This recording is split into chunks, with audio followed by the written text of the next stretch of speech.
காணும் பாத்திரமெல்லாம் இயேசுவை போற்றிடுவே.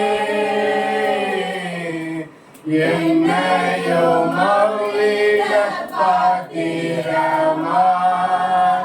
வளைந்து கொள்ளுமே. தூயவனே படைப்பின் காரணமே, களிமண்ணான என்னையுமே கண்ணோக்கி பார்த்திடுமே.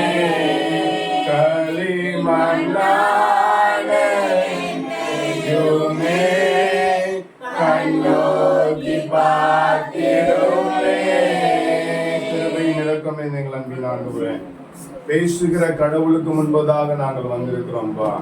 ஆண்டவரே, எங்களுடைய நிலைமையை இருக்கிறது போல அறிந்திருக்கிற அப்பாவுடைய பாதத்துல நாங்கள் எங்களை அர்ப்பணிக்கிறோம். ஆண்டவரே தகப்பனே, எங்களை கர்த்தாவை நன்கு அறிந்திருக்கிற ஆண்டவர், நன்றாய் அறிந்திருக்கிறவர், கர்த்தாவையோட உள்ள தெரியங்களை ஆராய்ந்து அறிகிற தகப்பன். ஆண்டவரே, நாங்கள் வந்தபடி அல்ல ஆண்டவரே, விடுதலையை பெற்றவர்களாக, சுகத்தை பெற்றவர்களாக இந்த இடத்திலிருந்து நாங்கள் திரும்ப கர்த்தரைகளுக்கு கிருபை பாராட்டுவீராக. கர்த்தரைகளை அர்ப்பணிக்கிறோம் ஆண்டவரே, தாழ்த்துகிறோம். ஜெபத்தை கேட்கிறதுக்காக உமக்கு ஸ்தோத்திரம். இயேசு கிறிஸ்துவின் நாமத்தில் ஜெபிக்கிறோம் ஜீவனுள்ள பிதாவே, ஆமென். எத்தனை பேர் சந்தோஷமா இருக்கிறீங்க? ஹல்லேலூயா. சந்தோஷமா இருக்கிற ஒரு 3 அலையில சத்தமாய் சொல்லுங்க.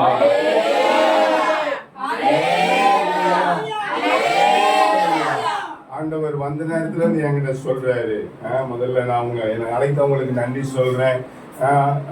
என்னை அன்போடு அழைத்த அன்பு அந்த ஐயாவுக்காக, அவருடைய குடும்பத்திற்காக, அவருடைய பிள்ளைகளுக்காக, இந்த திருச்சபைக்காக நான் நன்றி செலுத்துகிறேன். கர்த்தர் உங்களை ஆசீர்வதிப்பார். ஆமீன் சொல்லுங்க. பக்கத்துல கையை பிடிச்சு சொல்லுங்க, நீங்க வந்தபடி போகிறது இல்ல, வந்தபடி போகிறது இல்ல. ஒருவேளை உங்களை அழைத்தவங்க தேசத்திற்காக ஜெபிப்பதற்கு இல்லைன்னா உபவாச கூட்டத்தில் கலந்து கொள்வதற்காக உங்களை அழைத்திருக்கலாம். ஆனா ஆண்டவர் உங்களை எல்லாம் பார்த்து சொல்றாரு, நீங்க எல்லாம் ஒவ்வொரு தேவையோட வந்திருக்கிறீங்க.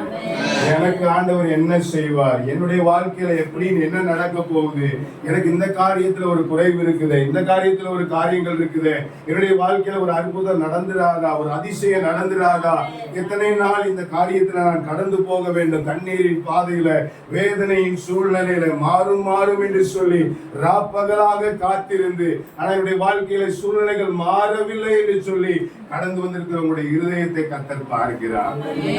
உங்களை அழைத்தவர்கள் உங்களை பார்க்காமல் இருக்கலாம், உங்களோடு பிரயாணப்படுகிறவர்கள் உங்களை பார்க்காமல் இருக்கலாம்.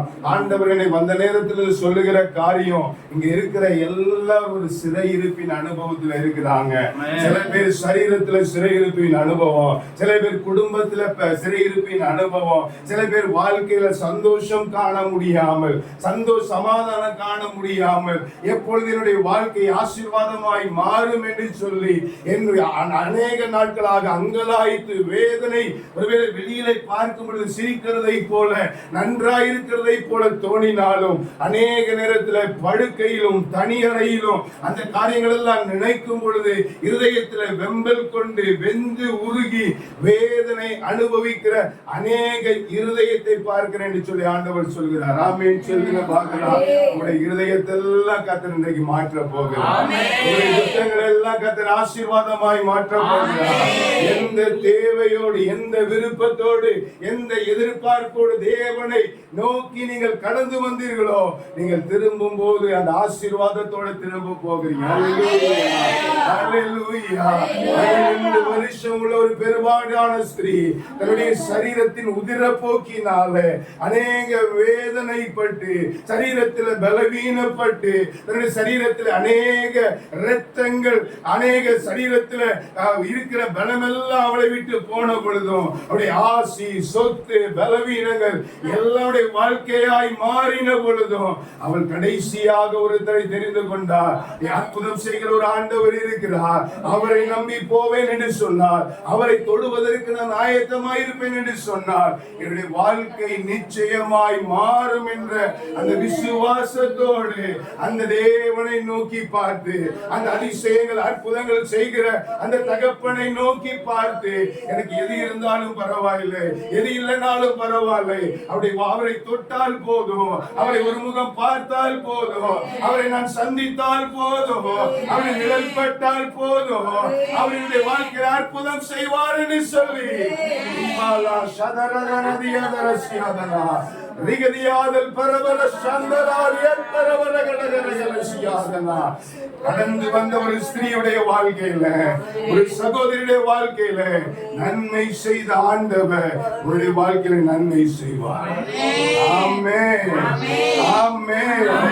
நாட்களாய் நீங்கள் கண்ணீர் வடித்திருக்கலாம், நாட்களாய் அநேக பணங்களை செலவு செய்திருக்கலாம், அநேக உத்தியோகஸ்தரை பார்த்து எப்படியாவது என்னுடைய வாழ்க்கை மாறுமா, என்னுடைய சூழ்நிலை மாறுமா, இந்த காரியத்திற்கு மாற்றத்திற்கு நான் என்ன செய்ய வேண்டும் என்று சொல்லி அநேக ஆலோசனைகள் ஒருவேளை உங்களுக்கு விருதாய் போயிருந்திருக்கலாம். ஆனால் ஆண்டவர் இன்றைக்கு உங்களை விடுவிக்க வல்லமை உள்ளவர்.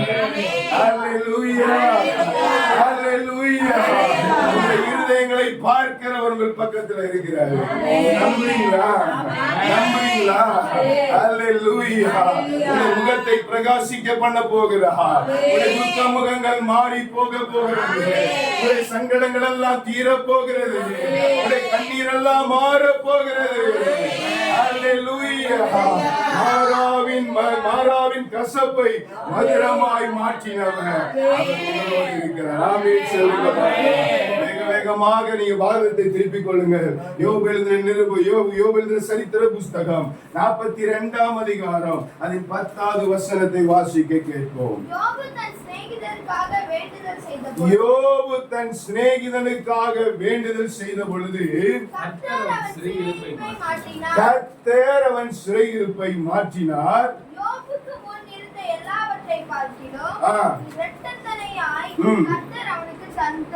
இரட்டத்தனையாய் கர்த்தருக்கு யோபு முன்னிருந்ததை பார்க்கிலும் இரட்டத்தனையாய் ஆண்டவர் திருப்பி கொடுத்தார். அல்லேலூயா. உங்களுடைய வாழ்க்கையில நீங்கள் எதை இழந்திருக்கிறீர்கள்? உங்களுடைய வாழ்க்கையில் ஒருவேளை நீங்கள் சுகத்தை இழந்தவர்களாய் இருக்கலாம், ஒருவேளை நீங்கள் வாழ்க்கையில சந்தோஷத்தை இழந்தவர்களாக இருக்கலாம், ஒருவேளை உங்களுடைய வாழ்க்கையில நீங்கள் உறவுகளை இழந்தவர்களாக, நம்பிக்கை இழந்தவர்களாக, அநேக காரியங்களை தேடி போன காரியங்களை நீங்கள் இழந்தவர்களாக இருக்கலாம். அவைகளை கர்த்தர் இன்றைக்கு இரட்டத்தனையாய் தருவார். ஆமென் சொல்லுங்க பார்க்கலாம். யோபுடைய வாழ்க்கையில கர்த்தர் இரட்டத்தனையாய் தந்தார். ஒரே நாளுடைய வாழ்க்கை எல்லாம் அஸ்தமித்து போனது. சூரிய பிரகாசத்தை போல ஒளித்திருந்த அந்த குடும்ப வாழ்க்கையில ஒரு பெரிய இடி விழுந்ததை போல அவனுடைய வாழ்க்கையில ஒரு கசப்பான ஒரு அனுபவம் வெளிப்பட்டது. ஆனால் அவன் எல்லா காரியங்களையும் கஷ்டத்தை சகித்து அவன் கடந்து போன பொழுது ஆண்டவர் அவன் சிநேகிதனுக்காக ஜெபம் பண்ணா. அவனுடைய சிறையிருப்பை கர்த்தர் மாற்றி அவனுக்கு இரட்டத்தனையான ஆசீர்வாதத்தை கொடுத்தார். ஆமென் சொல்லுங்க. அல்லேலூயா. அவனுடைய சிறையிருப்பை மாற்றின ஆண்டவர் உங்களுடைய சிறையிருப்பை மாற்றி. அல்லேலூயா. அந்த கையை பிடிச்சு சொல்லுங்க, எப்படிப்பட்ட சிறையிருப்புல இருக்கிறீங்க, எப்படிப்பட்ட சங்கிலியில் அகப்பட்டு இருக்கிறீங்க, எப்படிப்பட்ட நெருக்கத்துல இருக்கிறீங்க, எப்படிப்பட்ட பாடுகள் வழியாய் கடந்து போகிறீங்க, எப்படிப்பட்ட தேவைகளுக்கு மத்தியத்தில் கடந்து போகிறீங்க. உடைய காரியங்கள் எல்லாம் மனித நிவர்த்தி செய்ய முடியாமல் இருக்கலாம், ஆனால் எல்லாவற்றையும் நிவர்த்தி செய்யக்கூடிய சர்வ வல்லமை உள்ளவருடைய வாழ்க்கையை மாற்றுவார் சொல்லுங்க. ஆண்டவருக்கு நன்றி செலுத்துகிறோம். இரட்டத்தனையாய் தருவார். இழந்த காரியங்களை ஆண்டவர் எப்படி தருவாரா? தருவார். சகரியாவின் புஸ்தகத்திலே வாசிக்கும் பொழுது கூட, சகரியா 9ஆம் அதிகாரம் அதன் 12வது வசனத்திலே வாசிக்கும் பொழுது வாசிங்க பார்க்கலாம். நம்பிக்கையுடைய சிறைகளே மரணத்துக்கு திரும்புங்கள், இரட்டிப்பான நன்மை தருவேன், இன்றைக்கே தருவேன். நம்பிக்கை உள்ள சிறைகளே அரணுக்கு திரும்புங்கள், இரட்டிப்பான நன்மையை தருவேன், இன்றைக்கே தருவேன். நம்பிக்கை உள்ள சிறைகளே அரணுக்கு திரும்புங்கள், இரட்டிப்பான நன்மையை தருவேன், இன்றைக்கே தருவேன். ஹalleluya. பாக்கி எத்தனை பேர் சந்தோஷமா இருக்கீங்க? இரட்டிப்பான நன்மையை அன்று இன்னைக்கே தர போகிறார். ஹalleluya. நம்முடைய சிறையிருப்பு மாற போகிறது, நம்முடைய துக்கங்கள் மாற போகிறது, நம்முடைய வாழ்க்கையில சமாதானம் வர போகிறது, நம்முடைய வாழ்க்கையில கர்த்தர் சந்தோஷத்தை தர போகிறார், இரட்டிப்பான வாழ்க்கையை கர்த்தர் தர போகிறார். ஹalleluya. ஆனா ஆண்டவர் நம்முடைய வாழ்க்கையில இரட்டிப்பான வாழ்க்கையை தருவதற்கு நாம் சில காரியங்களை செய்யணும். பரிசுத்த வேதாகமத்தை நீங்கள் எந்த பகுதியை புரட்டி பார்த்தாலும் சரி, பரிசுத்த வேதாகமத்திலே ஆசீர்வாதத்தின் காரியங்களை எந்த காரியங்களை நீங்கள் புரட்டி பார்த்தாலும் சரி, எப்படி வாழ்ந்தாலும் ஆசீர்வதிக்கிற ஆண்டவரை நாம் பின்பற்றவில்லை. நாம் வாழ்கிறபடி வாழும் பொழுதுதான், நாம் செய்கிற தேவன் விரும்புகிற காரியங்களை நம்முடைய வாழ்க்கையில செய்யும் பொழுதுதான் ஆண்டவர் என்ன பண்ண முடியும்? நமக்கு ஆசீர்வாதத்தை தர முடியும். ஹalleluya. அநேகர் நினைச்சுக்குவாங்க, எப்படி வேணாலும் வாழலாம், எப்படி வேணாலும் இருக்கலாம், ஆனா ஆண்டவர் ஆசீர்வாதத்தை தந்துடுவாருன்னு. இல்ல இல்ல இல்ல. எப்படி இருந்தாலும் என்ன கிடைக்காது? ஆசீர்வாதம் கிடைக்காது. ரோட்ல போற பிள்ளைக்கு சொத்தை எழுதி வைக்கிறவங்க எல்லாம் கையை தூக்குங்க பார்க்கலாம். என்ன பண்ண மாட்டாங்க? ரோட்ல போற பிள்ளைக்கு சொத்தை எழுதி வைக்க மாட்டாங்க. ஒரு நேரம் பண்ணு வேணா வாங்கி கொடுப்பாங்க, ஒரு வடையும் ஒரு டீ வேணா வாங்கி கொடுப்பாங்க, ஒரு காலையில சாப்பாடு மதியான சாப்பாடு வேணா வாங்கி கொடுப்பாங்க, ஒரு செட் Dress வேணா கொடுப்பாங்க, ஒரு 1000-2000 பணம் வேணா கொடுப்பாங்க. ஆனா சொத்து என்று வரும் பொழுது தன்னுடைய பிள்ளைகளுக்கு சொந்தமானது, தன்னுடைய பிள்ளைகளுக்கு சொந்தமானது. தெருவில் அலைகிறவர்களுக்கு கொடுக்க வேண்டியது அல்ல சொத்து. அதனால ஆண்டவர் சொல்றாரு, பிள்ளைகளின் அப்பத்தை எடுத்து நாய்க்குட்டிக்கு எப்படிமா போட முடியும்? நாய்க்குட்டிக்கு எப்படி போட முடியும்? எனக்கு பிரியமான தேவனுடைய பிள்ளைகளே, நீங்கள் பிள்ளைகளாக மாறும் பொழுதுதான், ஆசீர்வாதத்துக்கு தகுதி உள்ளவர்களாய் மாறும் பொழுதுதான் ஆண்டவருடைய வாழ்க்கையில் அற்புதம் செய்ய முடியும். ஆமென் சொல்லுங்க. அப்ப இரட்டிப்பான ஆசீர்வாதங்களை பெற்றுக்கொள்ள, இரட்டிப்பான சுகத்தை பெற்றுக்கொள்ள, என்னுடைய சாபம் மாறி ஆண்டவர் கொடுக்கிற நன்மையை நான் இரட்டிப்பாக பெற்றுக்கொள்வதற்கு நான் என்ன செய்ய வேண்டும்? ஒரு 3 காரியங்களை தான் நான் உங்களோட சொல்ல போறேன். ஆமென் சொல்லுங்க பார்க்கலாம். எத்தனை பேர் ஆவலா இருக்கிறீங்க? ஆண்டவர் உங்களோட பேசுறார். எத்தனை பேர் நம்புறீங்க? ஹalleluya. சொன்னாங்க 50% சாட்சி சொல்லணும்னு. எனக்கு 50% சாட்சி சொல்ல தெரியாது. ஆமென் சொல்லுங்க. எங்க போனாலும் நான் என்ன பெருசா செல்ஃப் இன்ட்ரோடியூஸ் பண்ணிக்கிறதே கிடையாது. ஒருவேளை ஆவியானவர் சொன்னா மெசேஜோட சேர்த்து வேணா கொஞ்சம் காரியத்தை சொல்றேன். அதுக்கு முன்னாடி வேணா கொஞ்சம் சொல்லிடுறேன். ஐசக், என் பேரு ஐசக் ஜெபஸ்டின். எங்க வீட்டுல 7 பேர், 4 பசங்க, 3 பொண்ணுங்க. நான் கடைசி பையன். திருச்சியில தான் படிச்சேன். சவுதியில 8 வருஷம் வேலை செஞ்சேன். அதுக்கப்புறம் வேலையை விட்டுட்டு இப்ப முழு நேர ஊழியத்துல இருக்கிறேன். ஒரு பொண்ணு, ஒரு மனைவி, 2 பிள்ளைங்க. வேற ஏதாவது உங்களுக்கு டீட்டெயில் வேணா என்ன பர்சனலா கான்டாக்ட் பண்ணுங்க. கர்த்தருக்கு ஸ்தோத்திரம். ஆமென் சொல்லுங்க பார்க்கலாம். நான் எப்பவுமே சொல்லுவேன், பிரசங்க பீடம் சுயத்துக்காக சுய பெருமையை பேசுகிற இடம் அல்ல பிரசங்க பீடம். ஹalleluya. ஆண்டவர் என் கையில செத்தவனை எழுப்பினாரு. நோய் சோமாச்சு, என்ன சொல்றது, தலைவலி சரியாச்சு, முட்டி வலி சரியாச்சுன்னு சொல்லி பிரசங்கம் பண்ணி பீத்திக்கிற இடம் அல்ல கர்த்தருடைய மேடை. கர்த்தருடைய மேடை ஆண்டவரை பிரசித்தப்படுத்துகிற இடம், ஆண்டவரை உயர்த்துகிற இடம், உங்களை ஆண்டவர் பக்கமா இழுத்துகிற இடம். அதனால என்னுடைய சுய பெருமையை பிறகு வந்து கேள்வி உங்களுக்கு நிறைய சொல்றேன். போதுமா? இப்போதைக்கு இந்த இன்ட்ரடியூஸ் போதும். நம்ம வார்த்தையை இப்போ கேட்கலாம். ஏன்னா மனுஷனுடைய இப்போ என்னுடைய வார்த்தையை கேட்டால் நீங்க அழுதுகிட்டே இருப்பீங்க. ஆனா ஏசப்பாவுடைய வார்த்தையை கேட்டால் நீங்க சிரிச்சுக்கிட்டே இருப்பீங்க. ஏன் அப்படின்னு சொல்லி சொன்னா, கிதியோன் வாழ்க்கையை போல என்னுடைய வாழ்க்கை. 7 பிள்ளை பிறந்து 7 பிள்ளையா இருந்தா கூட, 7வது பிள்ளையா இருந்தா கூட, 7 என்பது பரிசுத்த வேதாகமத்தில் ஆசீர்வாதம் என்று எழுதப்பட்டிருந்தாலும் கூட, என்னுடைய வீட்டுல நான் அதிக கஷ்டத்தை நான் சகித்தவன். 4 பையன், 3 பிள்ளை. கடைசி பையனா செல்ல பிள்ளைன்னு சொல்லுவாங்க, கடைக்குட்டின்னு சொல்லுவாங்க. இப்படி பேரெல்லாம் நான் காதுல கூட கேட்டது கிடையாது. எங்க அம்மா அப்பா என்னுடைய அண்ணனுடைய கையில எல்லா பொறுப்பையும் விட்டு கொடுத்ததுனால எல்லாம் 3 கடைகள் இருந்தது. பல லட்சங்களுக்கு நாங்க அதிபதிகளா இருந்தோம். என்னுடைய தகப்பனார் வட மாநிலத்துல குஜராத் ஸ்டேட் டாடா கெமிக்கல் கம்பெனில லோடிங் அன்லோடிங்ல மேனேஜரா இருந்தாங்க. அந்த பணத்தை எடுத்துட்டு வந்து திருச்சி பட்டணத்துல 3 கடைகளை வைத்தாங்க. என்ன வைத்திருந்தாலும் ஒரு நாளும் என்னுடைய குடும்பத்துல எங்க அண்ணன் தம்பி மூலமா எனக்கு சந்தோஷமே வந்தது கிடையாது. ஹalleluya. நீ சின்னவன், நீ ஏழாங்கடைக்கு கீழாங்கடை, நீ எச்சிப்பால் கொடுத்தவன் தான், நீ இப்படித்தான் இருக்கணும், நீ அப்படித்தான் இருக்கணும், எனக்கு இந்த நன்மைலாம் கிடைக்கல, உனக்கு இந்த நன்மைலாம் கிடைக்க கூடாதுன்னு சொல்லி ஒரு யோசேப்பின் வாழ்க்கை தான் வாழ்ந்தேன். ஆனா என்னைக்கு இயேசுவை நான் ஏற்றுக்கொண்டேனோ, சவுதி பட்டணத்தில் இயேசு எப்பொழுது என்னை பிடித்தாரோ, எப்பொழுது இயேசுவை நான் சொந்த இரட்சகராய் ஏற்றுக்கொண்டு உண்மையா என்னுடைய வாழ்க்கையை அவரிடத்தில் நான் அர்ப்பணிக்க ஆரம்பித்தனோ, என்னுடைய வாழ்க்கையை கர்த்தர் ஒளிவுற தொடங்கினார். ஆமென் சொல்லுங்க. ஹalleluya. அவரை நம்புகிற ஒரு மனிதனையும் அவர் கைவிடுகிறதே இல்லை. ஆமென் சொல்லுங்க. சவுதி பட்டணத்தில் ரட்சிக்கப்பட்ட ஞானஸ்நானம் எடுத்து அபிஷேகம் பெற்று ஒரே சபையில பாவியா இருந்து ஒரே சபையில ஆண்டுடைய வார்த்தையை கேட்டு ரட்சிக்கப்பட்டு அதே சபையில ஆண்டுடைய கிருபையினாலே அபிஷேகமும் பெற்று அதே சபையில ஊழியத்திற்கென்று அபிஷேகமும் பெறவும் ஊழியனாய் இருக்கவும் கர்த்தர் கிருபை செய்தார். ஆமென் சொல்லுங்க. ஹalleluya. நீங்க சபைக்குள்ள அடங்கி இருக்கணும், நீங்க சபைக்கு கீழ்ப்படிந்து இருக்கணும். சபையின் மூப்பனுக்கு, சபையின் மேய்ப்பனுக்கு, சபையில் இருக்கிற ஆண்டவர் பொறுப்பை கொடுத்தவர்களுக்கு நீங்க உண்மையும் உத்தமமாக அடங்கி இருப்பீர்கள் என்று சொன்னார், ஒரு காலம் வரும் கர்த்தர் உங்களை உயர்த்தி மேலே கொண்டு போவார். ஆமென் சொல்லுங்க.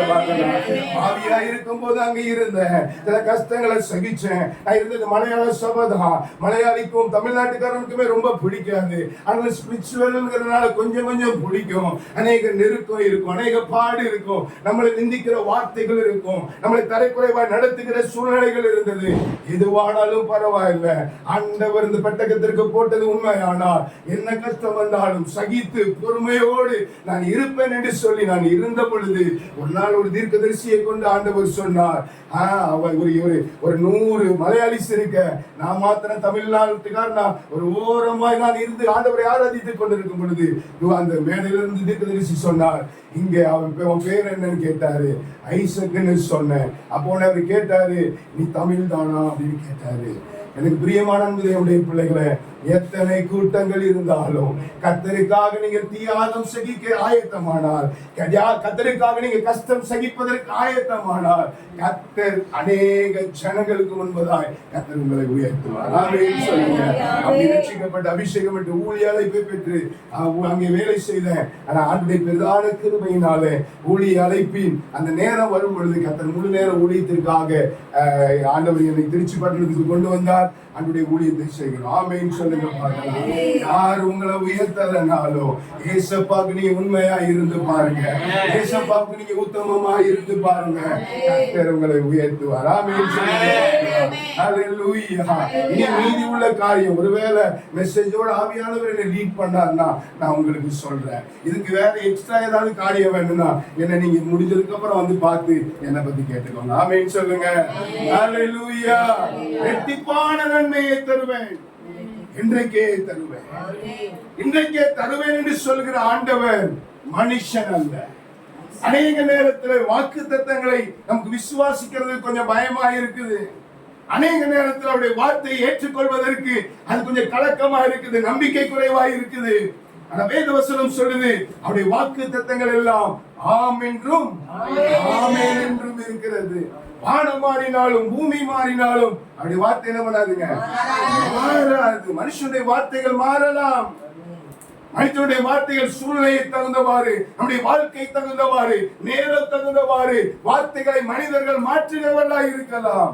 ஆனால் ஆண்டவர் உங்களை ஆசீர்வதிப்பேன் என்று சொன்னால் அந்த ஆசீர்வாதத்திற்கு தகுதி உள்ளவர்களாய் மாற்றி உங்களை நிச்சயமாய் ஆசீர்வதிப்பார். ஆமென் சொல்லுங்க பார்க்கலாம். ஹalleluya. நன்மை ஆண்டவர் தருகிறதற்கு நான் என்ன செய்யணும்? வாசிங்க. முதலாவது காரியம், யோபு எழுதின அந்த சரித்திர புஸ்தகம் 1ஆம் அதிகாரம் 1ஆம் வசனம், 1ஆம் அதிகாரம் 8வது வசனத்துல வாசிக்கும் பொழுது அங்கே போட்டிருக்கிறது, வாசிங்க. மனுஷன் இருந்தான், அந்த மனுஷன் உத்தமனும். 8வது வசனத்துலயும் அதுதான் வாசிக்கிறோம். யோபு என்ன பண்ணாமா, தன்னுடைய என்ன பண்ணானா, ஊசிங்கிற தேசத்துல இருந்தா அவன் எப்படிப்பட்டவனாய் இருந்தான், உத்தமனாய் இருந்தான். அநேக நேரத்துல நம்முடைய வாழ்க்கையில நன்மை எதிர்பார்க்கிறோம், அநேக நேரத்துல நம்முடைய வாழ்க்கையில ஆசீர்வாதத்தை எதிர்பார்க்கிறோம். அநேக நேரத்தில் நம்முடைய வாழ்க்கையில அநேக நன்மைகள் கிடைத்து விடாதா, மற்றவர்களை காட்டிலும் உயர்ந்த ஸ்தானத்துக்கு வந்துவிட முடியாதா என்று சொல்லி நினைக்கிறோம். ஆனா நம்ம அந்த ஆசீர்வாதத்திற்கு தகுதி உள்ளவர்களாய் மாறுகிறதை குறித்து நாம் யோசிக்கிறதே இல்லை. ஆண்டவர் நம்மை ஆசீர்வதிப்பது என்பது நிச்சயமான காரியம். பரிசுத்த வேதாகமத்தில் வாசிக்கும் பொழுது இஸ்ரவேலை ஆசீர்வதிப்பதே தேவனுக்கு பிரியம். உங்களை ஆசீர்வதிக்க, என்னை ஆசீர்வதிக்க, உங்களை உயர்த்த, என்னை உயர்த்த அவருக்கு பிரியம். ஆனால் அந்த ஆசீர்வாதத்திற்கு தகுதி உள்ளவர்களாய் நீங்களும் நான் என்ன பண்ணணும்? மாறினாதான் அவரால் ஆசீர்வதிக்க முடியும். ஆமென் சொல்லுங்க. அல்லேலூயா. தேவனுடைய வசனத்துக்கு கீழ்ப்படியாமல், தேவனுடைய வசனத்தின்படி வாழ்க்கை இல்லாமல், தேவனுடைய வசனத்தின்படி நம்முடைய வாழ்க்கையை அமைத்துக் கொள்ளாமல் ஒருவேளை ஒரு ஆசீர்வாதம் வருது என்று சொன்னால் அது தேவன் கொடுக்கிற ஆசீர்வாதம் அல்ல. அந்த ஆசீர்வாதத்தில் நமக்கு நிரந்தர சந்தோஷம் இருக்காது. அந்த ஆசீர்வாதத்தில் நிரந்தர சமாதானம் இருக்காது. கர்த்தருடைய ஆசீர்வாதமே ஐஸ்வர்யத்தை தரும், அதனோடு வேதனையை கூட்டார், வேதனையை கூட்டார். எந்த ஆசீர்வாதமா இருந்தாலும் சரி, வேதனை இல்லாத ஆசீர்வாதமா இருந்தாதான் அது ஆண்டவர் கொடுக்கிற ஆசீர்வாதம், அது வசனத்தின்படி உள்ள ஆசீர்வாதம். ஆமென் சொல்லுங்க. நான் சொன்னேன், யோபு என்ன பண்ண எப்படி இருந்தாலாமா? உத்தமனாய் இருந்தார். இன்னைக்கு நம்முடைய வாழ்க்கையில உத்தமம் வெளிப்படுதா இருக்கிறது. எத்தனை பேர் ஆண்டவரை அறிந்தவர்களாய் இருக்கிறோம்? ஆண்டவரை அறிந்தவர்கள் எத்தனை பேர் ஏற்றுக்கொண்டவர்களாய் இருக்கிறோம்? ஏற்றுக்கொண்டவர்கள் எத்தனை பேர் வேதத்தை வாசிக்கிறவர்களாக இருக்கிறோம்?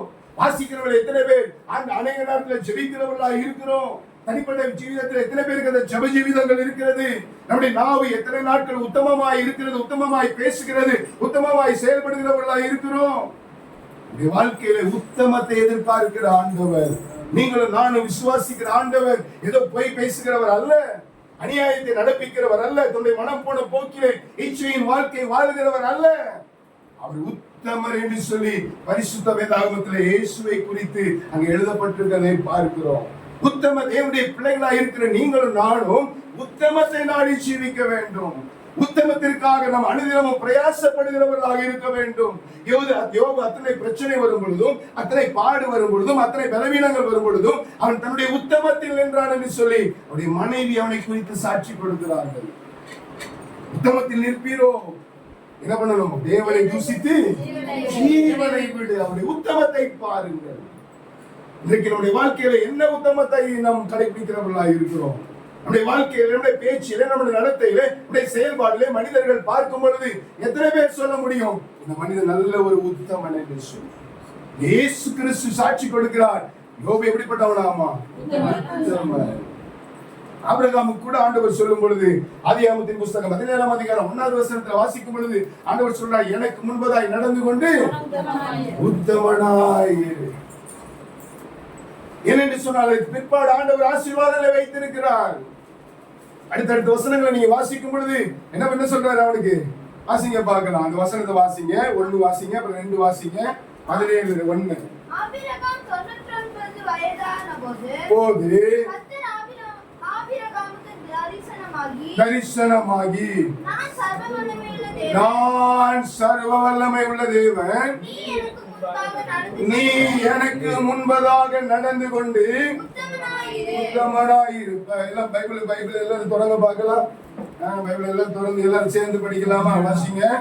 ஆபிரகாம் 99 வயதான போது கர்த்தர் ஆபிரகாமுக்கு தரிசனமாகி நான் சர்வ வல்லமையுள்ள தேவன், நீ எனக்கு முன்பாக நடந்து கொண்டு உத்தமனாயிரு. அநேக நேரத்தில் நமக்கு வேதம் வாசிக்கிறது கூட கொஞ்சம் கஷ்டமா இருக்குது. வீட்டுல வேதம் வாசிக்கிறது இல்ல, வாங்கி வச்சது மாதிரியே இருக்குது, இல்லைன்னா யாரும் ஓசியில கொடுத்தது மாதிரியே புதுசாவே இருக்குது. வீட்டுல கொஞ்சம் கூட அழுக்கப்படுறதே இல்லை. நீங்க ஏன் பைபிளை எடுத்துட்டு வந்து பாருங்க எப்படி இருக்குதுன்னு. நம்ம வேதம் எந்த அளவுக்கு நம்முடைய கரங்கள் படுகிறதோ, எந்த அளவுக்கு நம்ம வேதத்தை வாசிக்கிறோமோ, தியானிக்கிறோமோ, அந்த அளவிற்கு நம்முடைய வாழ்க்கையில் மாறிக்கொண்டே இருக்கும். ஆமென் சொல்லுங்க. நிறைய பேர் எங்க வீட்டுல சொல்லுவாங்க, பைபிள்ல ஒரு கோடு கூட போடக்கூடாதுன்னு சொன்ன குடும்பத்துல வளர்ந்தவன் தான் நானு. என்னுடைய குடும்ப பேக்ரவுண்ட் சிஎஸ்ஐ பேக்ரவுண்ட். பைபிள்னு சொன்ன பரிசுத்தம், தலைக்கமாட்டில் வச்சா பேய் வராது. தொட்டில பிள்ளைக்கு தலக்க மாட்டல வச்சா பேய் வராது, கீழே வச்சா பேய் வராது, கையில இதை தூக்கிட்டு போனா போதும். இல்ல, நான் புரிஞ்சுக்கிட்டது வேதத்தை வாசித்து அந்த அதிகாரத்தை புரிந்து கொண்டு நான் அறிக்கை பண்ணினா தான் சாத்தான் பயப்படுவான். ஆமென் சொல்லுங்க. ஹalleluya. நீங்க நினைக்கிறீங்க வீடு வீடு வீடு பிரதிஷ்டையா முதல்ல கல்கண்டோட சேர்ந்து ஒரு பைபிளை வச்சிருவாங்க, காரா ஒரு பைபிளை வச்சிருவாங்க, வீடா அதை பத்திரமா ஒரு இடத்துல தொடச்சு ஒரு இடத்துல வச்சிருவோம்னு இருப்பாங்க. அதுக்கப்புறம் சர்ச்சுக்கு போகும்போது தூசி தட்டி தான் எடுக்கிற மாதிரி இருக்கும். அப்படி அல்ல, அதற்காக எழுதி கொடுக்கவில்லை பரிசுத்த வேதாகமம். ஏன் இன்றைக்கு நாம் உத்தமமாய் வாழ முடியவில்லை? ஏன் தேவன் விரும்புகிற அந்த பரிசுத்தத்துக்குள்ளே, அந்த உத்தம ஜீவிதத்துக்குள்ளே நம்மால் கடந்து வர முடியவில்லை என்று சொன்னால் வேத வசனத்தை நாம் வாசிக்கிறது இல்லை, வேத வசனத்தை நாம் தியானிக்கிறது இல்லை, வேத வசனத்துடைய வார்த்தைகளுக்கு என்னுடைய வாழ்க்கையை அர்ப்பணிக்கவில்லை. அதனால என்னால் ஆண்டவர் விரும்புகிற அந்த உத்தம வாழ்க்கைக்கு வர முடியல. ஹல்லேலூயா. யோபு ஒரு மனிதன் தான், யோபு தெய்வம் அல்ல. யோபு ஒரு மனிதனாயிருந்து இந்த பூமியில உத்தமனாய் வாழ்ந்தது உண்மையானால் நீங்களும் நானும் இந்த பூமியில தேவனுக்கு முன்பதாக உத்தமனாய் நடக்க முடியும். ஆமென் சொல்லுங்க. ஆபிரகாமுக்கு ஆண்டவர் சொன்னார், உத்தமனாய் எனக்கு முன்பதாய் நடந்து கொண்டு உத்தமனாயிரு. அநேக சூழ்நிலையில சில மனிதர்களுக்கு முன்னாடி நம்ம உத்தமமா நடிச்சிடலாங்க. யோபு மனைவி சொல்றா, எப்படியாமா நீ உத்தமத்தில் இருப்பீரோ? சில நேரத்துல பாஸ்டருக்கு முன்னாடி உத்தமமா நடிச்சிடலாம், அது ரெண்டாவது தான். சில நேரத்துல ஃப்ரெண்ட்ஸுக்கு மீட் பண்றவங்க மத்தியத்துல உத்தமனா நடிச்சிடலாம், அந்த டைம் தான். ஒருவேளை மனைவி கிட்ட கூட என்ன பண்ணிடலாம், வீட்டுக்கு வெளியில எல்லா காரியங்களும் செய்துட்டு மனைவி கிட்ட வரும்போது நல்லா கழுவி பவுடர் எல்லாம் போட்டு சென்று அடிச்சுட்டு வந்து நான் என்னது பரிசுத்தவான் உத்தமன், நான் எந்த பாவம் செய்யலன்னு சொல்லி ஆக்ட் பண்ணிடலாம். யோபு மனைவியை போல சாட்சி கொடுத்துடலாம் யோபுடைய மனைவி. ஆனா ஆண்டவர் சொல்ற, எனக்கு முன்பதாக நடந்தது. ஆண்டவர் ஆடையை பார்க்கிறவர் அல்ல, ஆண்டவர் நகை இல்லாத காரியங்களை பார்க்கிறவர் அல்ல, வெள்ளை சட்டை போடுகிற காரியத்தை பார்க்கிறவர் அல்ல, மீசை இருக்கா இல்லையா அல்லேலூயா சோத்திரம் சத்தமா சொல்றேன் பார்க்கிறவர் அல்ல. ஆண்டவர் டைரக்டா எதை பார்க்கிறவர்? இருதயத்தை பார்க்கிறார். சாமுவேல் புத்தகத்துல வாசிக்கிறோம், மனுஷன் முகத்தை பார்க்கிறான், தேவனோ எதை பார்க்கிறாரு? இருதயத்தை பார்க்கிறார். வாயிலிருந்து வாக்குகள் புறப்படுவது முன்பதாகவே நான் என்ன பண்ணிருக்கிறேன்றாரு, அறிந்திருக்கிறேன்னு சொல்றாரு. அப்படிப்பட்ட தேவனுக்கு முன்பதாக நீங்களும் நானும் உத்தமனாய் வாழ்வதற்கு அர்ப்பணிக்கப்பட்டிருக்கிறோம். ஆமென் சொல்லுங்க. ஜெபக்குறிப்புல சொன்னாங்க, அநேக நேரத்துல எங்க குடும்பத்துல ஜெபிக்கிற, எங்க குடும்பம்னு சொன்னா சபையை சொல்றேன், எங்க குடும்பத்துல ஜெபிக்கிற ஜெபக்குறிப்பு தான் சகோதரி ஜெபிச்சாங்க. அவர் கொடுத்திருக்கிற பாரத்திற்காக ஆண்டவருக்கு நன்றி செலுத்துறேன். ஹல்லேலூயா. நாங்கள் இந்த காரியத்திற்காக அழுது ஜெபிக்காத நாட்கள் கிடையாது, பாரப்பட்டு வேதனைப்பட்டு ஜெபிக்காத நாட்கள் கிடையாது. இப்படிப்பட்ட ஜெபிக்கிற சபையை கொண்டுதான் ஆண்டவர் தேசத்தை சுத்திகரிக்க போகிறார். ஆமென் சொல்லுங்க பார்க்கலாம். ஒருவேளை நீங்க எப்படிப்பட்ட சிந்தனை வந்தவர்களாக இருக்கலாம், ஆனா இவருடைய தரிசனத்தோடு ஒன்றிணைந்து செயல்படுவீர்கள் என்று சொன்னால் உங்களுடைய வாழ்க்கையை கர்த்தர் ஆசீர்வாதமாய் மாற்றுவார். ஹல்லேலூயா. சங்கீதம் 15ஆம் அதிகாரம் 2வது வசனத்தில் வாசிக்கும் பொழுது கூட அங்கேயும் சங்கீதக்காரன் சொல்கிறார், யார் பரிசுத்த பர்வதத்தில் தங்குவார், யார் தேவனுடைய பர்வதத்தில் ஏறுவார்? உத்தமனாய் நடக்கிறவர்களாக இருக்கணும். அடுத்தது ஆதியாகமத்தின் புத்தகம் 6ஆம் அதிகாரம் 9வது வசனத்தில் வாசிக்கும் பொழுது கூட அங்கே நோவா என்ன பண்ணாமா, தன் காலத்திலே இருந்தவர்களுக்குள்ளே என்னுடைய பக்கத்து வீட்டுக்காரனை பார்க்கிறோம், என்னுடைய அடுத்த வீட்டுக்காரனை பார்க்கிறோம், என்னுடைய ஏரியாவில் இருக்கிறவனை பார்க்கிறோம், என்னுடைய என்னோடு சக ஊழியத்தில் ஆராதிக்கிற என்னுடைய சகோதரியை பார்க்கிறோம். அவங்க அந்த குறவு, இவங்க இந்த குறவு, அவங்க இதை பண்ணல அதை பண்ணல, குறை சொல்றதை விட்டுட்டு அவங்களை காட்டில் நீங்க உத்தமமாய் வாழ்ந்து பாருங்க. உங்களோடு சேர்ந்து அவர்களும் உத்தமமாய் வாழ்வதற்கு அவர்களுடைய வாழ்க்கையை அர்ப்பணிப்பார்கள். ஹல்லேலூயா. தனக்குள் இருந்தவர்களுக்குள்ளே உங்களுடைய பக்கத்துக்காக வீட்டுக்காரங்க உங்களை குறித்து என்ன சாட்சி சொல்றாங்க? அவங்க வீட்லயும் சினிமா பாட்டு கேக்குது, உங்க வீட்லயும் சினிமா பாட்டு கேக்குது. அவங்க வீட்லயும் கெட்ட வார்த்தை கேக்குது, உங்க வீட்லயும் கெட்ட வார்த்தை கேக்குது. அந்த அம்மாவும் புருஷனை போட்டு அடி அடின்னு அடிக்குது. இந்த அம்மாவும் இங்க ஸ்தோத்திரம் ஆவியில நிரம்பி அல்லேலூயா அந்நிய பாஷை பேசி நல்லா குதின்னு குதிச்சு பக்கத்துல இருக்கவனுக்கு 2 இடியும் கொடுத்த இந்த அம்மாவும் போய் அவனுக்கு 2 இடியை கொடுக்குது. அவனுக்கு உங்களுக்கு என்ன வித்தியாசம்? அதற்காக ஆண்டவர் நம்மளை அழைக்கல. சாட்சி உள்ளவர்களாக இருப்பதற்காக ஆண்டவர் அழைத்திருக்கிறார். உத்தமம் உள்ளவர்களாக இருக்கிறதுக்கு கர்த்தர் நம்மை அழைத்திருக்கிறார். அல்லேலூயா. கிறிஸ்துவை குறித்த அந்த அடிஸ்தான உபதேசம் நமக்கு தெரியல. கிறிஸ்துடைய வாழ்க்கையை குறித்த அடிஸ்தானம் நமக்கு தெரியல. ஏதோ உலகத்திற்காக வாழ்வதற்காக நாம் அழைக்கப்படவில்லை. தேவனோடு வாழ்வதற்காக அழைக்கப்பட்டிருக்கிறோம். அதற்காக தான் கொஞ்ச நாள் இந்த பூமியை கர்த்தர் அனுமதித்திருக்கிறார். இங்கே பரிசுத்தமாய் வாழ்கிறவர்களை, உத்தமமாய் வாழ்கிறவர்களை ஆண்டவர் அவரோடு வாழ்வதற்காக கொண்டு போக போகிறார். ஆமென் சொல்லுங்க. அதை நினைச்சு கொஞ்சம் சகிங்க, அதை நினைச்சு கொஞ்சம் பொறுங்க, அதை நினைச்சு கொஞ்சம் மன்னிங்க, அதை நினைச்சு கொஞ்சம் விட்டு கொடுங்க. அதை நினைச்சு பாதிப்பா இருந்தாலும் பரவாயில்லை. என் புருஷன் தானே, என் மனைவி தானே, என் புள்ள தானே, என் பக்கத்து வீட்டுக்காரன் தானே, அவன் செஞ்சா செஞ்சுட்டு போட்டோம். கர்த்தர் பார்க்கிறாரு, எனக்கு நீதி செய்வார்னு சொல்லி பொறுமையாயிருங்க. அவருடைய பொறுமைக்கு அழிவு இல்லை. ஆமென் சொல்லுங்க. ஹalleluya. எந்த விஷயத்துக்காகவும் நம்முடைய ஸ்பிரிச்சுவல் லைஃப சாக்ரிஃபைஸ் பண்ணக்கூடாது. ஹalleluya. எந்த விஷயத்திற்காகவும் ஆண்டவரை நம்ம என்ன பண்ணிடக்கூடாது, விட்டு கொடுத்துடவே கூடாது. ஆமென் சொல்லுங்க. நீங்க நம்பிக்காதீங்க, வீட்டுல போய் நம்பிங்க. ஆமென். ஹalleluya. கர்த்தர் நம்முடைய வாழ்க்கையில பெரிய காரியங்களை செய்வார். ஹalleluya.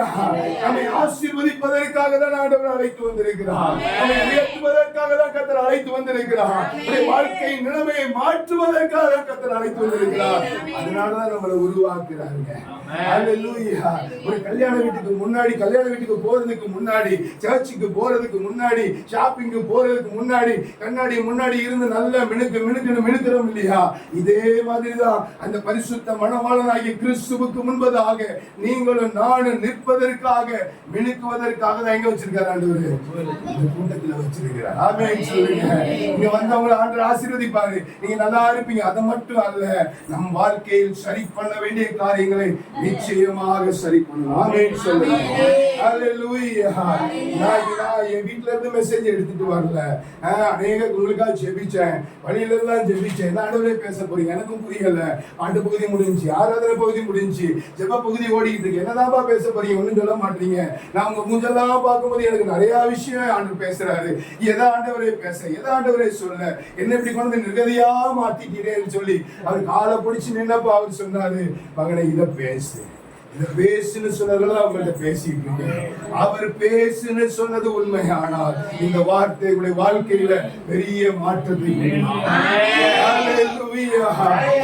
கூட்டத்துக்கு அப்புறம் நீங்க பாருங்க, அடுத்த கூட்டத்துல நீங்க வரும் பொழுது அவங்க எல்லாம் சாட்சிகளாக அற்புதங்களை செய்தார், வாழ்க்கை நன்மைகளை செய்தார் என்று சொல்லி வாழ்க்கையை கத்தர் மாற்றங்களை கொண்டு வருவார். ஆமென் சொல்லுங்க. எப்படி இருக்கணுமாமா? ஆண்டவர் இரட்டிப்பான ஆசீர்வாதங்களை தருவதற்கு நான் முதல்ல என்ன செய்யணும்? இரண்டாவது என்ன செய்யணும்? அதே யோபுவின் புஸ்தகம் 1ஆம் அதிகாரம் அது 8வது வசனத்தை வாசிங்க. என் தாசனாகிய யோபுவின் மேல் கவனம் வைத்தாயோ? சன்மார்க்கனும் தேவனுக்கு பயந்து. அடுத்தது இரட்டிப்பான நன்மையை பெறுவதற்கு என்ன செய்யணும் அப்படின்னா தேவனுக்கு பயப்படுகிறவனாய் இருக்கணும். என்ன பண்ணணுங்க? தேவனுக்கு பயப்படணும். இன்னைக்கு அநேக நேரத்துல நம்முடைய வாழ்க்கையில தெய்வத்துக்கு பயப்படுகிற பயம் இல்ல. ஏன் தெரியுமா நம்மளால உத்தமமாய் வாழ முடியல? ஏன் தெரியுமா நமக்கு பரிசுத்தமாய் வாழ முடியல? என்னுடைய பெற்றோர் பார்க்கல நினைச்சிடுறோம். என் கணவன் பார்க்கல நினைச்சிடும், என் மனைவி பார்க்கல நினைச்சிடும். ஆனா எல்லாத்திற்கும் மேல ஒரு ஆண்டவர் இருக்கிறார், என்னை பார்க்கிறார் என்கிற அந்த பயம் வாழ்க்கையில இல்ல. என்ன இல்ல? பயம் இல்ல. என்னோட இருக்கீங்களா எல்லாரும்? அவங்களுக்கு எத்தனை பேருக்கு ஆண்டவருக்கு பயப்படுகிற பயம் இருக்குது? எத்தனை பேர் உண்மையாய் சொல்ல முடியும்? கர்த்தருக்கு பயப்படுகிற பயம் எனக்கு இருக்குது. எத்தனை பேர் சொல்ல முடியும்? நீங்க கர்த்தருக்கு பயப்படுகிறதுன்னு சொன்னா என்ன நினைக்கிறீங்க? கர்த்தருக்கு பயப்படுகிற பயம் என்பது ஏதோ இருட்டுல பயப்படுற பயம் அல்ல. ஆண்டவருக்கு பயப்படுகிறவன் அவருடைய வசனத்தின்படி நடப்பான். அவருக்கு பயப்படுகிறவன் அவருடைய வார்த்தைக்கு நடுங்குகிறவனாய் இருப்பான். வேத வசனத்துல பார்க்கும் பொழுது என்னுடைய வசனத்துக்கு நடுங்குகிறவனையே அவனைதாங்க நோக்கி பார்ப்பாரு. அவனுடைய நிலைமையை தாங்க மாற்றுவாரு. அவனுடைய வாழ்க்கையில தாங்க கர்த்தர் அற்புதம் செய்வாரு. நீங்க அநேக இடத்துல மனுஷனுக்கு பயப்படுறீங்க. வசனத்துல சொல்லுது, மனுஷனுக்கு பயப்படுகிற பயம் கண்ணிய வருவிக்கும். ஆனா கர்த்தருக்கு வைத்துக் கொள்ளுங்க. கர்த்தருக்கு பயப்படுவேன் ஒரு டாபிக் எடுத்தா ஏகப்பட்ட காரியங்கள் சொல்லலாங்க. கர்த்தருக்கு பயப்படுகிற பயம் என்ன பண்ணும்? ஆசீர்வாதத்தை தரும். கர்த்தருக்கு பயப்படுகிற பயம் ஆயுசு நாட்களை பெருக பண்ணும். கர்த்தருக்கு பயப்படுகிற பயம் நன்மையை கொண்டு வரும். கர்த்தருக்கு பயப்படுகிற பயம் உயர்வை கொண்டு வரும். ஏகப்பட்ட வார்த்தைகள் சொல்லலாம். எப்படி பயப்படுகிறவர்களா இருக்கிறோம்? எப்படி நாம் கர்த்தருக்கு பயப்படுகிறவர்களா இருக்கிறோம்? ஆதியாகமத்தின் புஸ்தகம் 21ஆம் அதிகாரம் அதின் 12வது வசனத்துல வாசிக்கும் பொழுது அங்கே ஆண்டவர் சொல்லுகிறார், வாசிங்க பார்க்கலாம். அப்பொழுது தேவன் ஆபிரகாமை நோக்கி அந்த பிள்ளையும் உன் அடிமை பெண்ணையும் குறித்து சொல்லப்பட்டது உனக்கு துக்கமா இருக்க வேண்டாம். ஈசாக்கினிடத்தில் உன் சந்ததி 21:12 ஓகே வாசிங்க. சாராள் உனக்கு சொல்வது எல்லாவற்றையும் கேள். ஓகே, ஆதியாகமம் 21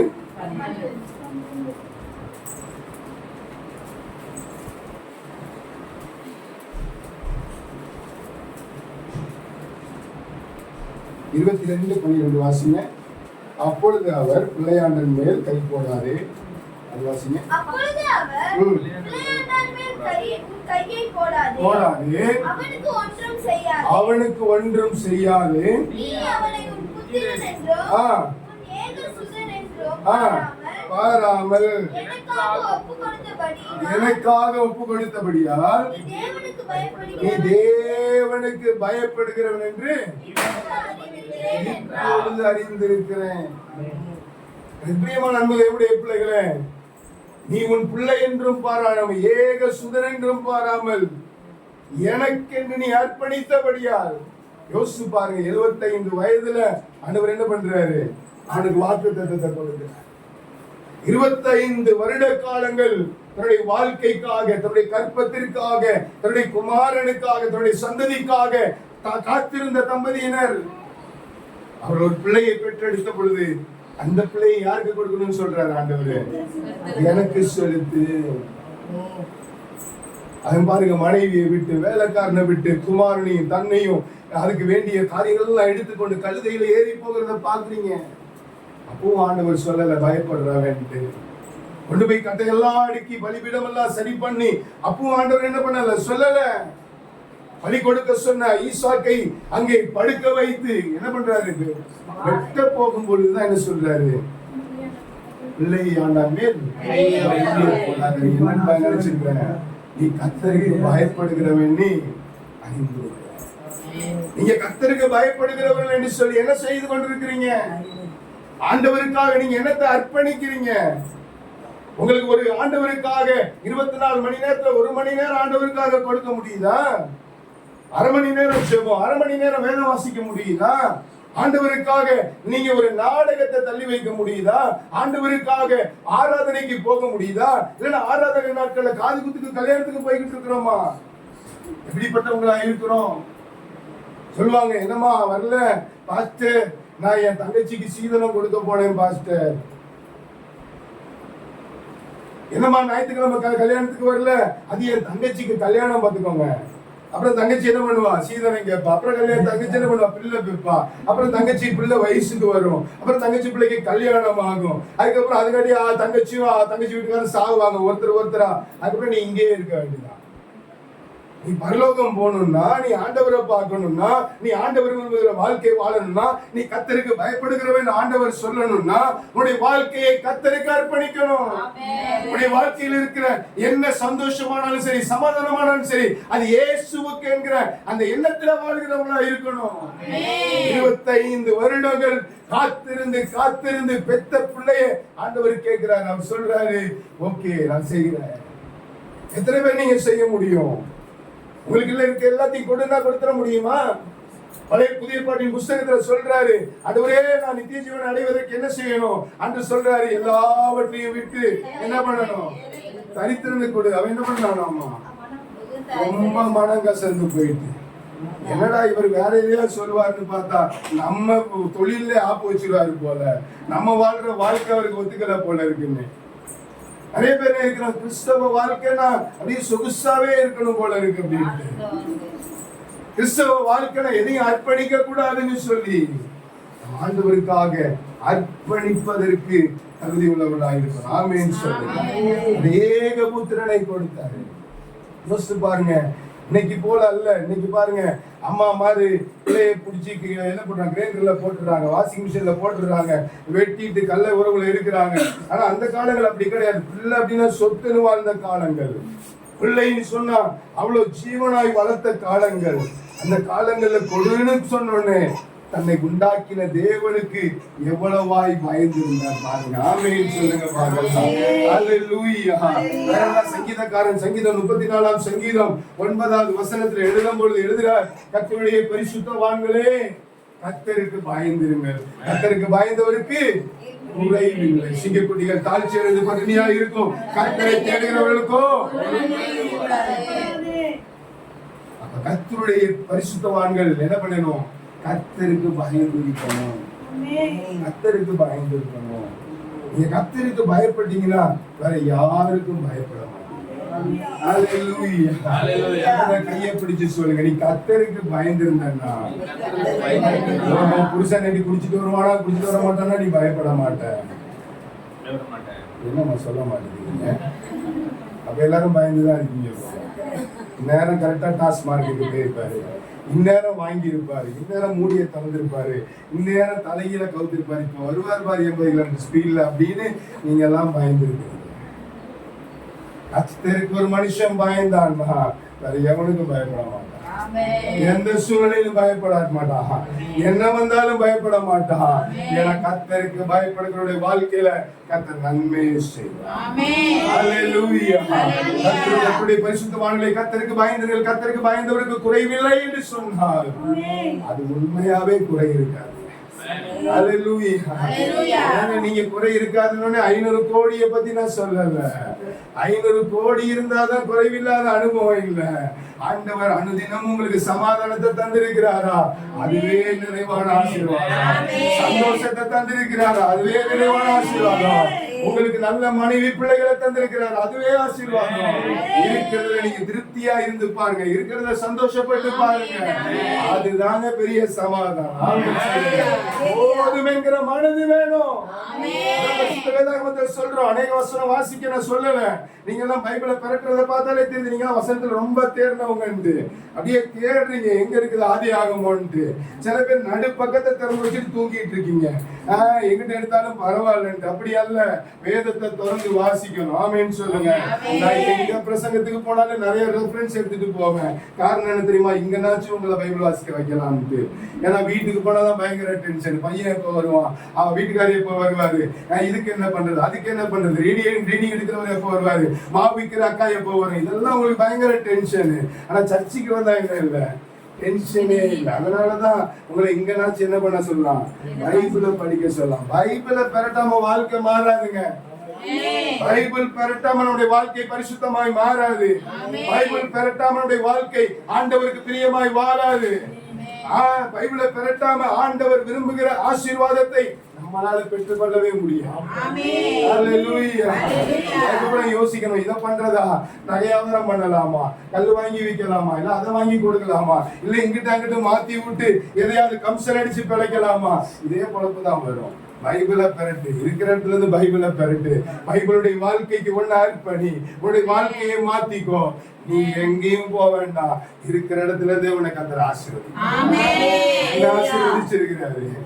என்ன நன்மையினால் நிரப்பி இருக்கிறாரு, என்ன ஒரு குறைவில்லாம நடத்தி இருக்கிறாரு. நான் பணத்தை வச்சுக்கிட்டு அப்படி சொல்றது, பணத்தை வச்சிருக்கிற தெய்வத்தோட நம்பிதான் நான் சொல்றேன்.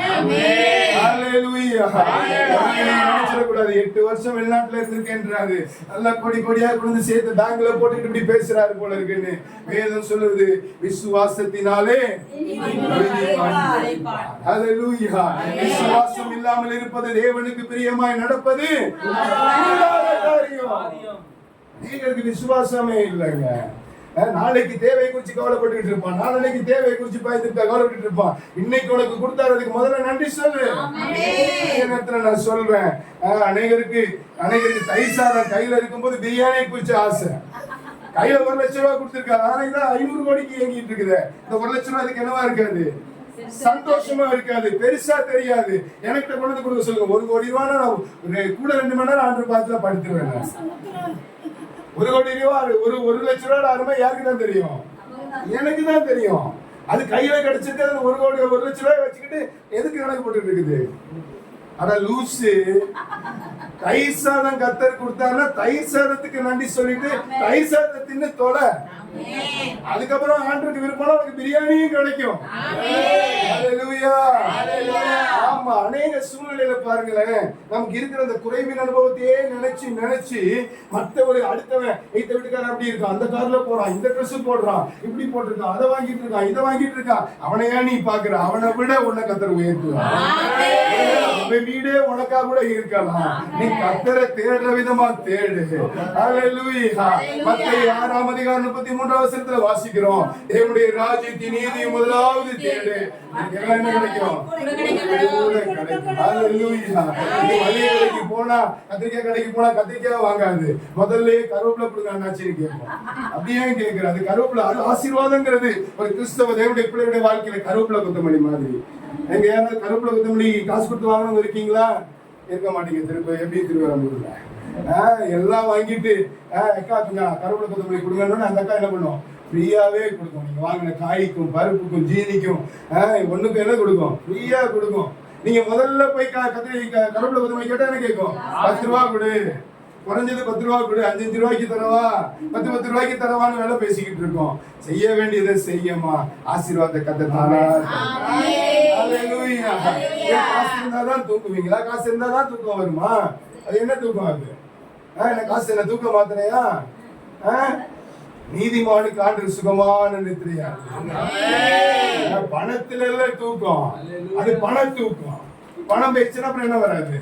தூக்கம் வராது, வயிறு பசிக்காது, பொண்டாட்டி பிள்ளைய தெரியாது, தலைவர் நடக்கிறோமா வானத்துல பறக்கிறோமான்னு தெரியாது. ஆனா பண பிசாசு பணம் தெரியும். ஹல்லேலூயா. ஆனா நான் சொல்லுவேங்க, வாழ்க்கைக்கு பணம் அவசியங்க, ஆனா வாழ்க்கையே பணம் கிடையாது. ஹல்லேலூயா. பண ஆசை எல்லா தீமைக்கு எப்படி இருக்கலாமா? நமக்கு பணம் தேவைதான், ஆனா கர்த்தர் தேவை. பாருங்க, சங்கீதக்காரன் 34ஆம் சங்கீதத்துல சொல்றான், கர்த்தருடைய பரிசுத்தவான்கள் கர்த்தருக்கு பயந்திருக்கணுமா, சிங்க குட்டிகள் தாழ்ச்சி அடைந்து பட்டினியா இருக்குமா. கர்த்தரை தேடுகிறவர்களுக்கு என்ன குறைபடாதா? ஒரு நன்மையும். சாப்பாடு குறைபடாது, ட்ரெஸ் குறைபடாது, ஃபீஸ் கட்டுறது குறைபடாது, காலேஜுக்கு கட்டுறதுக்கு குறைபடாது, உடைய வேலைக்கு குறைபடாது, எதுக்குமே குறைபடாது. ஹல்லேலூயா. நாங்களாம் கோவில் காலங்கள்ல கூட பாருங்க அவ்வளவு அற்புதமா ஆண்டு நடத்தினாரு. ஊழியம் இல்லாத காலங்களையும் கத்துற அற்புதமா நடத்துறாரு. யாரும் காணிக்கை அசம்பாகம் கொடுக்கலனாலும் ஆண்டு தான் நடத்துறாரு. ஆமா, எல்லாரும் நினைக்கிறாங்க ஃப்ரிட்ஜ்ல நல்லா இருக்கு, நிறைய இருக்குது, எல்லாம் இருக்குது, வீட்டுல எல்லாம் இருக்குது, பயங்கர கொழுக்க போலன்னு நினைக்கிறாங்க. ஒரு கொழுப்பு இல்ல, கொழுப்பு உள்ளவர் கூட இருக்க. இயேசு நம் கூட இருந்தா எல்லாமே. நிறைய பேர் மெயினானதை விட்டுறவங்க உலகத்தை பிடிச்சிட்டாலே. பாருங்க, ஒரு பொண்ணு நகை வாங்கணும்னு ஒருவேளை மூக்குத்தி வாங்கி கொடுத்துட்டா அடுத்து என்ன இருக்கும்? அல்ல காது குத்தணும்னு தோணும். கம்மல் வாங்கி கொடுத்தா அடுத்து அல்ல காது குத்து தோணும். அல்ல காது முடிச்ச உடனே மூக்கு குத்திட்டா பரவாயில்லன்னு தோணும். மூக்கு குத்தி முடிச்ச உடனே ஐயோ இந்த காதுக்கு இப்படி இந்த தொங்கட்டாம் போட்டா நல்லா இருக்குமே அப்படின்னு தோணும். அப்புறம் அந்த தொங்கட்டையோட முடியாது, கொஞ்சம் ஒட்டியானா போட்டுட்டா கூட பரவாயில்ல. சரி, அப்புறம் கொலுசு வெள்ளியில தான் இருக்கு, அது கொஞ்சம் தங்கத்துல மாத்தினா கூட இப்படியே போய்கிட்டு தான் இருக்கும். ஆசையை சுருக்குங்க, கொடுத்ததுல சந்தோஷப்படுங்க, சந்தோஷமாவே மாறும். பாத்தீங்கன்னா ஒரு ராஜா தன்னுடைய பொக்கிஷ சாலையை திறந்துட்டு தேச மக்களுக்கு சொன்னாராம், வந்து என்ன வேணாலும் என்ன பண்ணிக்கோங்க, எடுத்துக்கோங்க. உடனே பொக்கிஷ சாலையில போயிட்டு மக்கள் எல்லாம் என்ன பண்ணாங்க? நீங்களா என்ன பண்ணுவீங்க? என்னமா அழுவீங்க? பொக்கிஷ சாலையில சிலது தின்ன முட்டி இருக்கும், சாப்பாடை மட்டும் வாங்கும். சிலது நகை பிசாசு இருக்கும், நகையை மட்டும் வாங்கும். சிலது இதுக்கு கொடுத்து அப்படியே ஆக்ஷன் பாட்டுக்கு போகும், அது அதுக்கு மேல மட்டும் தான் கண்டு இருக்கும். திங்கிதோ குடிக்கலையோ நல்லா குடிக்காம கூட என்ன பண்ணிட்டு அலையும், ட்ரெஸ் போட்டு மினிக்கிட்டாங்க பக்கத்துல போனாலே அந்த மாதிரி இல்லை. நீங்க என்ன தள்ளுவீங்க? என்னமா சொல்ல மாட்டேங்கிறீங்க? அப்படி அவங்க தேசத்து மக்கள் எல்லாரும் ஒன்னொன்னு அள்ளுனாங்களாம். ஒரே ஒரு சின்ன பிள்ளை மட்டும் ராஜாவுக்கு போய் என்ன பண்ணிக்கிச்சு, கட்டி பிடிச்சிக்கிச்சு. எல்லாரும் பைத்தியக்காரத்தனமா நினைச்சாங்க. என்னடா இது நேரம் போய்கிட்டு இருக்குது, பண்டது காலம் சிறந்துட்டு இருக்குது, அவையவே அள்ளிக்கிட்டு போய் குமிச்சுக்கிட்டு இருக்கா, இது என்ன பைத்தியக்காரத்தனமா அங்க போய் நிக்குதுன்னு என்ன பண்ணாங்க, நினைச்சாங்க. எல்லாம் முடிஞ்சது. உடனே ராஜா சொன்னாரு, என்னம்மா வேணும், நீங்க தான் வேணும்னு சொல்லிச்சான். அப்ப நீங்க தான் வேணும்னா ராஜா தான் அவருக்கு சொந்தமா போனாரு. அந்த தேசமே அந்த பொண்ணுக்கு சொந்தமா. அநேக நேரத்துல நம்ம பண்டக சாலையில நிக்கிறோம். பண்டக சாலையை விடுங்க, பண்டக சாலை திறந்தவரை பிடிங்க, கையை பிடிங்க. பண்டக சாலையை விடுங்க. 500 1000 ஒப்பாரி வச்சாரு, 1 லட்சம் 2 லட்சம் கடனுக்கு ஒப்பாரி வச்சுக்கிட்டு இருக்காங்க. உன் புருஷன் கொஞ்சோண்டு கோட்டை குடிச்சிட்டு வர ஒப்பாரி வச்சுக்கிட்டு இருக்காங்க. அவரை புடி, எல்லாம் சரியாகும். எல்லா நன்மையும் நடக்கும். அவரை பிடிச்சா நடக்க வேண்டியதா நடக்கும். என்ன சொன்னேன்? இரட்டத்தனையான ஆசீர்வாதம் வரைக்கும் முதல்ல என்ன வேணும்னு சொன்னேன்? ரெண்டாவது என்ன சொன்னேன்? தேவனுக்கு பயப்படணும். உண்மையா தேவனுக்கு பயப்படுங்க. பயப்படுகிறவங்க ஆக்ஷன் அல்ல. தேவனுக்கு பயப்படுகிறவன் என்ன பண்ணுவான்? வசனத்தை நேசிப்பான். இதுங்க தெய்வம். அவர் தான். வார்த்தை தான் தெய்வம். வார்த்தை தான் தெய்வம். வார்த்தைக்கு முக்கியத்துவம் கொடுத்துவான். வார்த்தையின்படி தன்னுடைய வாழ்க்கையை அமைத்துக் கொள்வான். வார்த்தை என்ன சொல்லுதோ அதற்கு விட்டு மாறாதற்கு பிரயாசப்படுவான். அப்படி பண்ணுங்க. கர்த்தர் உங்களை ரெண்டு ஆசீர்வதிப்பார். மூணாவது காரியம் யோபு 42:10. 42:10. யோபு 42:10.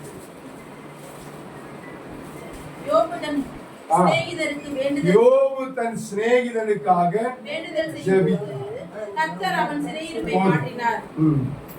மூன்றாவது நாம் ஜெபிக்கிறவங்களா இருக்கணும். நீங்க ஜெபிக்கும் போது நான் பார்த்தேன், பயங்கர பயரா ஜெபிச்சுங்க. கையை பிடிச்சது உங்களை சொல்றாரு, எவனுக்கோ ஜெபி அப்படின்னு வாயை பிளந்து உட்காந்து அந்தம்மா அழுது ஜெபிச்சுட்டு இருக்கு. இது இங்க பார்த்துட்டு என்னத்தை பார்க்க வந்த? ஜெபிக்கிற இடத்துல வந்தா இணைந்து ஜெபிப்பதற்கு பழகணும்.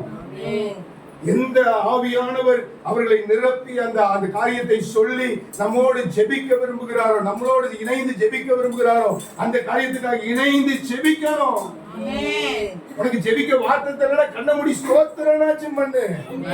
கண்ணை திறந்து மொட்டை கடை மாதிரி பார்க்காத. என்ன கிடைக்கும்? ஒண்ணும் கிடைக்காது. கடைசியில் கிடைக்கிறது எல்லாம் ஆண்டவர்கிட்ட தான் கிடைக்கும். ஆமென் சொல்லுங்க. அவர் இல்லாம ஆசீர்வாதம் இல்லை. அவருடைய வார்த்தை இல்லாம ஆசீர்வாதம் இல்ல. அவருடைய வார்த்தையின்படி நடக்காம ஆசீர்வாதம் இல்லை. ஹல்லேலூயா. ஜெபிக்கிற சிநேகிதனுக்காக ஜெபிக்கிறார். யோசித்து பாருங்க. தன்னுடைய மனைவி மட்டும் மீந்திருக்கிறார். சரீரம் முழுவதும் ஆரோக்கியமற்ற சூழ்நிலை. தன்னுடைய எல்லா ஒட்டகத்தையும் குதிரையையும் வேலையாட்களையும் சகலத்தையும் இழந்திருக்கிறாரு. மனைவியும் சொல்லிட்டா, கூட வாழ்ந்தவா, கூட பிள்ளையை பெத்து கொடுத்தவா, எல்லா காரியத்திலையும் பங்கெடுத்தவா, அவ சொல்லிட்டா, என்னது சாவியா வாழ்க்கை போதும், உன்னோட நாங்க வாழ்ந்த வாழ்க்கை போதும், உன்னோட நாங்க கஷ்டப்பட்டது போதும், நாத்தம் ஒரு பக்கம், உங்க தொல்லை ஒரு பக்கம், நீ சாக மாட்டீரே, செத்திருந்தா கூட பிடிக்குள்ள அள்ளி போட்டுட்டு நிம்மதியா இருக்கலாம்னு சொன்ன மனைவியோட வார்த்தை எப்படிங்க ஒரு மனுஷனுக்காக ஜெபித்திருக்க முடியும்? தன்னுடைய வாழ்க்கையில் இவ்வளவு குறைகள் இருக்கும் பொழுது, தன்னுடைய வாழ்க்கையில் இவ்வளவு பிரச்சனைகள் இருக்கும் பொழுது, தன்னுடைய வாழ்க்கையில் இவ்வளவு தேவைகள் இருக்கும் பொழுது, எனக்காக மன்றாட, எனக்காக ஜெபிக்க, எனக்காக பல குறைகள் இருக்கும் போது, பல விண்ணப்பங்கள் இருக்கும் பொழுது எப்படிங்க சிநேகிதனுக்காக ஜெபிக்க முடியும்? என்னுடைய காரியங்கள் எல்லாம் இருக்கட்டும், ஆண்டவர் யாருன்னு எனக்கு தெரியும், அவர் என்ன எப்படி நடத்துவார், கடைசி நாள் எழுப்புவார் எனக்கு தெரியும். எல்லாரையும் அவரை நம்பி அவ யாருக்காக ஜெபம் பண்றாங்க? கேட்கிறேன் பிரியமான தேவனுடைய பிள்ளைகளை, உபவாச ஜெபத்துல வந்திருக்கிறோம். எத்தனை பேர் உண்மையாய் ஜெபம் பண்ணீங்க? எத்தனை பேர் உண்மையாய் ஜெபம் பண்ணீங்க? எத்தனை பேர் உங்களுடைய கண்களை மூடி அந்த சொல்லப்பட்ட விஷயத்திற்காக பாரப்பட்டு ஜெபிச்சவங்களா இருந்தீங்க? பிரியமான தேவனுடைய பிள்ளைகளை, நீங்கள் ஜெபிப்பதற்காக தான் ஆண்டவர் உங்களை அழைக்கிறார். ஆமென். ஆண்டவர் இந்த கூட்டத்தை பத்தி எனக்கு சொன்னாரு, ஒரு சின்ன கூட்டமா இது தொடங்குது. இது ஆரம்பம் அற்பமாய் இருந்தாலும் இந்த இடத்துல நான் அதை பெருங்கூட்டமாய் மாற்றுவேன். மாத்திரமல்ல, சுற்றி இருக்கிற பகுதிகளுக்கு ரட்சிப்பை கொண்டு போவதற்கு வெளிச்சமாய் மாற்றுவேன். நம்மளாலும் சரி நம்பாட்டியும் சரி, நீங்க எழுதி வைத்துக்கோங்க, கர்த்தர் உங்களுடைய சூழ்நிலையை மாற்றுவார். ஹல்லேலூயா, ஹல்லேலூயா. ஜெபிக்கிறவனை பரலோகம் பார்க்குங்க. ஜெபிக்கிறவனை கண்ட சாத்தானுக்கு பயங்க. ஜெபிக்கிறவனை சத்துடைய திட்டம் அவனை ஒண்ணு செய்ய முடியாதுங்க. ஜெபிக்கிறவனுக்கு எப்பயும் பாதுகாப்புங்க. ஹல்லேலூயா. ஜெபிக்காம நம்முடைய வாழ்க்கையில சமாதானமா இருக்க முடியாது. சிநேகிதனுக்காக ஜெபிக்கிறோம். கடைசி காலத்துல இருக்கிறோம். அழிந்து போகிற ஆத்துமாக்களுக்காக நாம் ஜெபிக்கிறவர்களாக இருக்கணும். வேதாகமத்தில் துவக்க நூலாகிய ஆதியாகமத்திலே ஜெபம் தொடங்குது. வெளிப்படுத்தலையும் ஜெபம் இருக்குது. ஹல்லேலூயா. ஆதியாகமத்தின் புத்தகம் 18ஆம் அதிகாரத்துல எடுத்து படிச்சு பாருங்க. ஆபிரகாம் என்ன பண்றாரு? வேண்டுதல் செய்யறாரு. வாசிங்க, யாருக்கு தெரியும் சொல்லுங்க பார்க்கலாம். என்ன பண்றாரு? வாசிங்க. யோபு 18:18 மன்னிக்கணும். ஆதியாகமம் 18:18 வாசிங்க. நான் செய்ய போகிறது மறைப்பேனும். ஓகே, நேரம் சுருக்கம் கொண்டு நான் சொல்றேன். 18ஆம் வசனத்துல சொல்றாரு, நான் செய்ய போகிறதை ஆபிரகாமுக்கு மறைப்பேனோன்னு சொல்றாரு. அப்ப இங்க சொல்றாரு, அடுத்தது 20ஆம் வசனத்துல சொல்றாரு, பின்பு கர்த்தர் சோதோம் கொமோராவிலே தூக்குள் பெரிதனாயினால் அவைகளின் பாவம் மிகவும் கொடியதாய் இருப்பதாலும் நான் இறங்கி போய் என்னிடத்தில் வந்து எட்டின தூக்கலின்படியே